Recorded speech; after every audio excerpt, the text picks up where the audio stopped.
มาส่งครับพี่น้องเราก็เมืองสลายสิงไตเขาค่ะเนาะที่อยู่ในเมืองสิงไตเกาหลีอยู่ในเมืองสิงไทยเกาหลีนะในวันที่12 เดือนธันวาคม2แห่งปลายเศร้าค่ะเมื่อไหร่เขาใส่หนุ่มนะเนาะพี่น้องแต้วค่ะมาโดยสภาวะนะเมืองสลายสิงแต้วค่ะเปลี่ยนใบเจ้งหือเนี่ยเนาะเมื่อปี1เฮง96เนี่ยเนาะซึกมันพอเดือพี่น้องเขาก็เมืองสลายสิงแต้วค่ะไล่ค่ายวานเนาะไปอยู่ไว้ในคูนาเวงเนาะที่พี่น้องแต้วค่ะอยู่ซ้ำบันดอกหน้าปังเนาะไล่ค่ายวานกันเนาะไปอยู่ไว้ในคูนาเวงเนาะแต่เธอจ้องมุนเจ้าเจ้าไหนไล่ห้ามกว่าเนาะขั้นต่อถึงฟ้องยามมือเลี้ยวเนี่ยก็สักเศษหลักฐานมันตึกมีไว้อยู่เนาะมาจะเป็นพระเป็นเจ้าเกาหลีเนาะเป็นจ้องได้ก็เดอ่ำกึดยาวเนี่ยฮะเนาะก็ว่าปียาวข้าวหึงยาวเนี่ยฮะเนาะเขาพามาโดยจำกันเนี่ยว่าสภาวะเมืองสลายสิงแต้วค่ะเขายามมือเลี้ยวเนี่ยเป็นมาเสียงแน่นะอันนี้เพราะว่าเกี่ยวมาลอยถ้าออกเรื่องนายอันไฟไรไม่เปลี่ยนให้เขามันดูไปอันมันดูไปเอาขานั่นเอาแต่ไม่จริงๆวางเหลือก็ลูกชาติมากก็ไม่ยากว่าชาติก็ยากวันน้ำย่อวันน้ำลอยเนี่ยเอา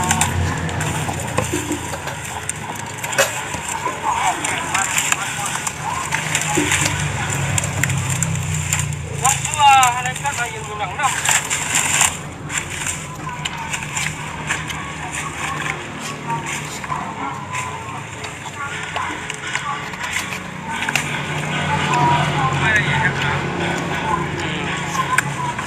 มันเขาได้จ้องเลยมันเขา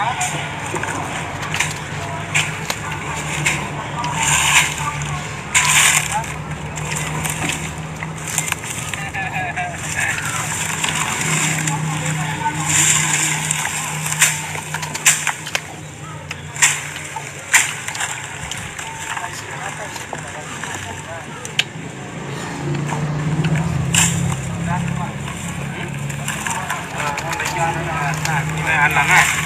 นี่เดี๋ยวมีต้นอะไรอ่ะต้นอะไรอร่อยที่เราไม่หุ้งร่างหรือพวกทำเดี๋ยวนี้เป็นดีขึ้นกันเดี๋ยวมาดีขึ้นทางนั้นพี่น้องคนใช้ผีมากับตัวที่มาไม่มุนไม่หาที่นั่นมันก็เลยเรียกเขาพอมุนเดี๋ยววิ่งหรือว่ายไหวที่นั่นเนาะ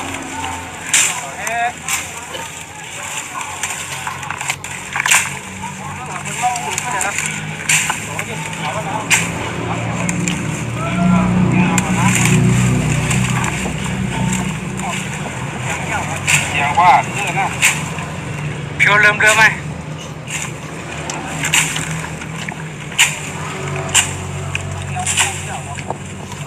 เดี๋ยวนะคันใช้ขาแล้วเดี๋ยวใช้ลูกเทมาที่ฮาเนี่ยใส่มาเพียวปั้นเดี๋ยวเนาะเยอะยิ่งพัดไฟโลกเลย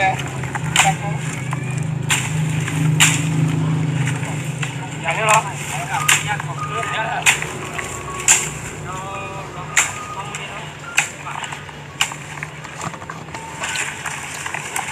หลับเลี้ยงไหนอ่ะนั่นหลับเลี้ยงขอให้นะ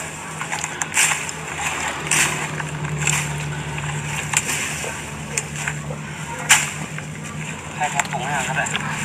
อ๋อใครได้ทัดผงให้ไหนเนี่ยโอ้ยน้ำไม่อย่างเตี้ยเขาถึงนี่แหละฟองนั่น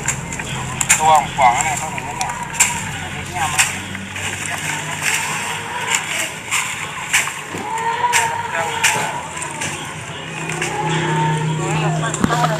กระหม่อมมาครับพวกเป็นกระหม่อมยังไงครับครับพวกนี้ชูช่องชูในกว้เนี่ยนะก้าน่ะฮะโตน่ะมันได้4 5 6ขามันมี6ชูอ่ะกระเบียงใจไม่ได้นี่ครับทำได้เหรอเดี๋ยวทำได้นะไปเอาแล้ว6ชูได้คือชูแน่นอน ในพี่น้องสายร่วมเอาในก็ใครกู้โชว์ในฮะในลูกเป่าในฝั่งลายสายร่วมพุ่งหัวโลน้องหน้าร้อยเขาเลยน้องหน้าร้อยง่ายฮะไข่ขึ้นไหนครับเนี่ยอันนี้เป็นที่เขาหลุดเจี๊ยบใจไว้ฮะเนี่ยติดต้องติดเจี๊ยบเขาเลยเจี๊ยบจะเหนียวเลยนะนี่งอคนเจี๊ยบเจ้าเนี่ยโหคำไม่นะเดี๋ยวแหละเหลียดไม่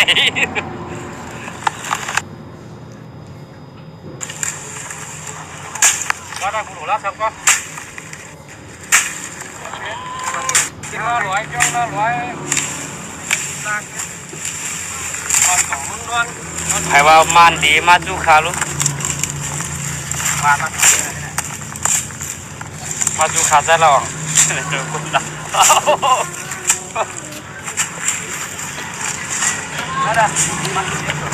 นายหาสัพยาสัพยากลางเกี่ยวห้องขนาดกึศสุกแน่ครับปีก็ถึงเสียเป็นญาติละลายของให้เยอะเขากำพูขนม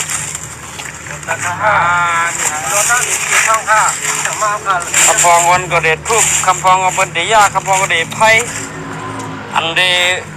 ยาเด็ดมีน้ำพักวะน่าคือเสาละลำดำเสียงเลยเสาเนี่ยครับเสาเนี่ยมีดำหนึ่งมีไหมฮะในเปลี่ยนอะไร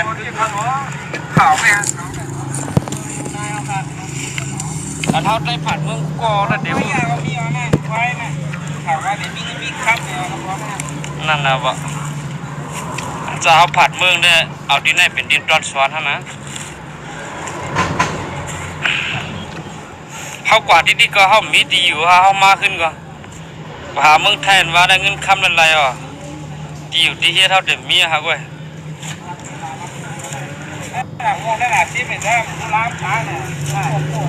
เงินคำในซื้อมีอะไรซื้อเสาคืออะไรซื้อจัดอะไรครับเสาคือซื้อจัดภาษาศาสนาห้อมอะไรฮะ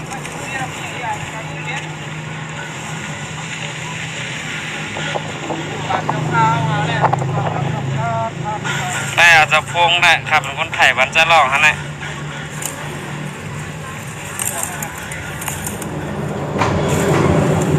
นั่นดีเห็นผาเมื่อเขาในกวนละพวกเขาตั้งใจอยู่เมื่อเขาเฮ็ดจีน้ำเมียงแล้วอาการเมื่อเขาเนี่ยเขาก็เฮ็ดเมืองปนอแถมแบบดังมีบนเนี่ยเมื่อเขาก็มาเขาเหมือนเก่าขึ้นเนี่ยโจแก้ไปหาอยู่เมืองไทย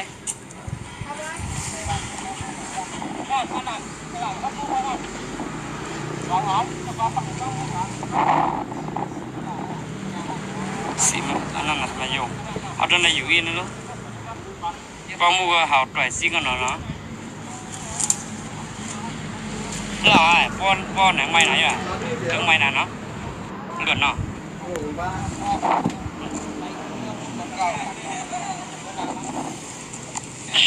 โอ้กวางนะ5 วันเมื่อเขาเนี่ยว่าเจ้าเลยเป้าไหลเนี่ยมาอยู่หาเฮ็ดเมื่อเขาเนี่ยเมื่อปุ่นเขาเกี่ยวจูเก็บกินจูยาวครับเมื่อเขาเกี่ยวจูยาวครับเขากินจูเก็บเนี่ยเขาในเกี่ยวกับจูยาวจูปากเขาก็เหตุการณ์เมื่อปุ่นเขาเกี่ยวจูเก็บกินเนาะจูยาว